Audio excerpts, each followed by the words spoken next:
Inserting a hyperlink in Google Sheets is incredibly simple and efficient. Let's walk through the process step by step. Suppose you want to link to the W3 Schools website. In any cell, type w3schools.com, hit enter, and the hyperlink is attached. You can see it will take you to the official page of W3 Schools.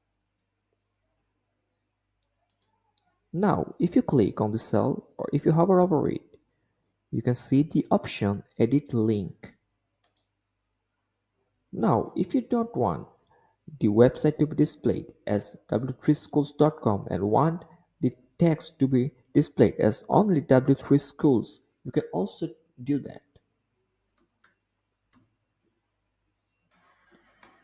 Well, the link is not shown, but the hyperlink is attached right there.